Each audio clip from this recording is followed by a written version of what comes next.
Hello everyone, how are you? I hope you all are enjoying a very good life.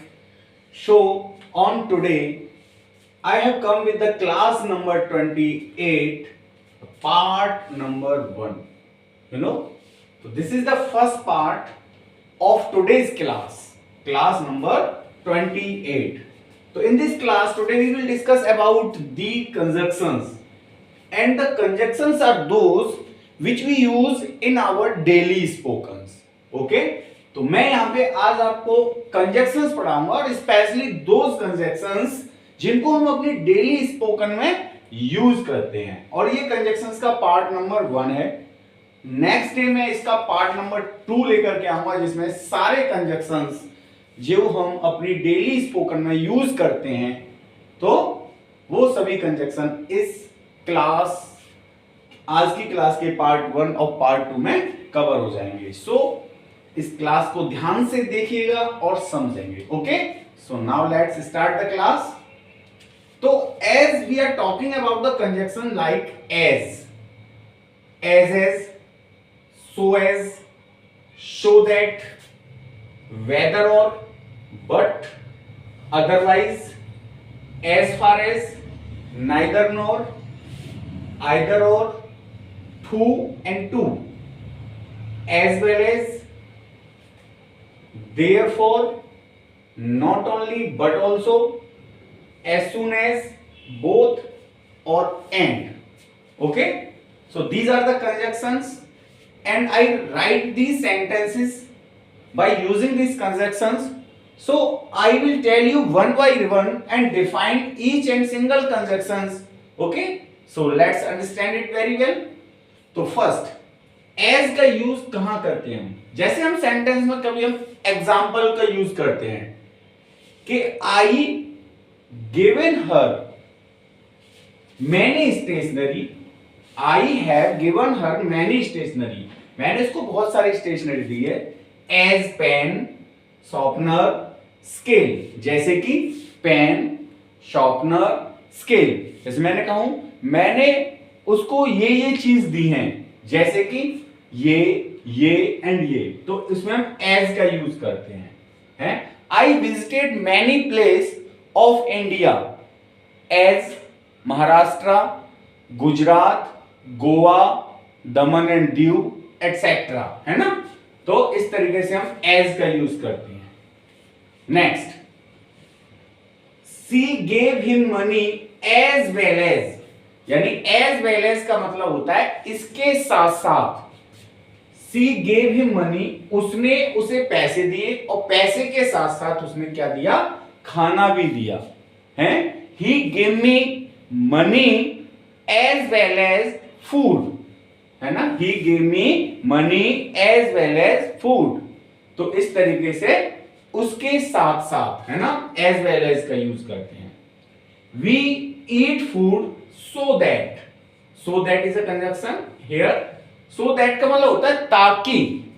we eat food, हम खाना खाते हैं ताकि we may live, ताकि हम जीवित रह सकें, हैं। हम पढ़ते हैं we study so that we may get first, ताकि हम फर्स्ट आ सकें। we study hard so that we get selected, है ना, इस तरीके से। आगे वेदर और का यूज, आई डोंट नो, मैं नहीं जानता वेदर ही विल कम और नॉट, मैं नहीं जानता वो आएगा या नहीं, है ना। तो वहां पे वेदर और दोनों साथ साथ यूज किए जाते हैं। I don't know whether he likes T और कॉफी, मैं नहीं जानता वह चाय पसंद करता है या coffee. I don't know whether he will come और नॉट। ओके, बट का यूज होता है लेकिन, बट का क्या यूज होता है? लेकिन। आई लव हर, मैं उसे प्यार करता हूं, बट सी हेट्स मी, लेकिन वो मुझे नफरत करती है। बट हमेशा दो सेंटेंस को जोड़ने की आदत, जहां एक सेंटेंस दूसरे के जस्ट अपोजिट होता है तो वहां पे हम बट का यूज करते हैं। ओके, यानी I love her but she hates me, यानी he is studying but his sister is playing, यानी वह खेल रहा है लेकिन उसकी बहन, वह पढ़ रहा है लेकिन उसकी बहन खेल रही है। आगे, recite the poem otherwise leave the class. Recite the poem otherwise leave the class. तो यहां पे अदरवाइज ही है। अदरवाइज का मतलब होता है अन्यथा। क्या मतलब होता है अदरवाइज का? अन्यथा। इट मींस अन्यथा। रिसाइट द पोइम, इस पोइम को रिसाइट करो, अन्यथा क्लास छोड़ दो, है ना।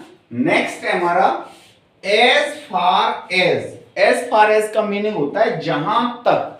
क्या होता है एज फार एज का मीनिंग? जहां तक। Run as far as you can. दौड़ जहां तक तुम दौड़ सकते हो, हैं। Run as far as you can, जहां तक। नाइदर और नॉर, ये दोनों पेयर में यूज होते हैं। ना तो वह ना वह। नाइदर नॉर, ना तो और नहीं, ना। तो पेयर में दो के लिए यूज होता है जब नेगेटिव सेंस में बात करनी होता है। ना तो वह इंटेलिजेंट है और ना ही वह अच्छा बच्चा है, हैं। Neither he is intelligent nor he is gentle. ना तो वो पढ़ने में अच्छा है, ना ही वो जेंटल है। आइदर ये पॉजिटिव सेंस में यूज होता है। आइदर ही और हिज ब्रदर, या तो वह या उसका भाई, हैं। आइदर ही और his brother has stolen this pen. Neither he nor his brother has stolen this pen. तो इस तरीके से। अब टू और टू, इन दोनों का यूज किया जाता है किस तरीके से? जैसे हम कहें सेंटेंस के वह इतना, नेगेटिव सेंस में इसका यूज हमेशा नेगेटिव सेंस में करते हैं कि जैसे हम कहें he is too weak to run. वह इतना कमजोर है दौड़ने के लिए। It means he is too weak to run, कि वह इतना कमजोर है कि ही कांट रन, वह दौड़ नहीं सकता। तो सेंटेंस नेगेटिव सेंस में जा रहा है ना। तो हम वहां पे टू से इसको ऐड कर देते हैं। Ram is too fat to run, है। ही इज सो डल, यानी he is too dull to solve this question. वह इतना डल है कि वह इस क्वेश्चन को सॉल्व नहीं कर सकता। इस तरीके से टू और टू का यूज किया जाता है। He is too dull to solve this question, है ना। आगे देयरफॉर। देयरफॉर का मतलब होता है इसलिए। क्या मतलब होता है इसका? इसलिए। देयरफॉर का मीनिंग होता है इसलिए। ही वॉज बिजी, वह व्यस्त था। Therefore he could not come. Therefore he could not कम, और इसकी जगह पे हम केवल शो भी लगा देते हैं। So he was busy so he could not come, वह व्यस्त था इसलिए वह नहीं आया। तो सो का भी यूज कर सकते हैं। Okay, this car is not only comfortable, not only और बट ऑल्सो, ये हमेशा पेयर में यूज होते हैं कि यह गाड़ी केवल आरामदायक नहीं है बल्कि चलाने में आसान भी है, हैं? यह गाड़ी, यह कार केवल आरामदायक नहीं है, चलाने में आसान भी है। Okay, as soon as the peon had rung the bell the children rushed out the class. जैसे ही पियोन ने घंटी बजाई बच्चे क्लास से निकले, बच्चे क्लास से भागे। तो एज सून एज, जैसे ही। एज सून एज का मीनिंग क्या होता है? जैसे ही। जैसे ही मैं घर से बाहर निकला, as soon as I stepped out to the house, I step it, it started rain. As soon as I stepped out to the house, it started rain. तो जैसे ही मैं घर से बाहर निकला बारिश शुरू हो गई, है ना। अब नेक्स्ट है बोथ और एंड का यूज कैसे करते हैं हम। बोथ और एंड का यूज जब दो सब्जेक्ट होते हैं, जैसे रवि, पृथ्वी एंड चंदू। तो यहां बात करें पृथ्वीराज चौहान की, और चंदू का मतलब चंद्रवरदाई। तो बोथ, पृथ्वी एंड चंदू, दोनों ही, पृथ्वी और Chandu were killed by Mohammad Ghori, हैं। दोनों को ही मार दिया किसने? मोहम्मद गौरी ने। तो ओके, तो in today's class I have only discussed half of the conjunction. In the tomorrow class, I will discuss about the remaining conjunction. Okay? So this is the part 1 of today's class, and tomorrow I will I will come with the part number 2 of class number 28. Okay, so thank you and wish you all the best and have a good day.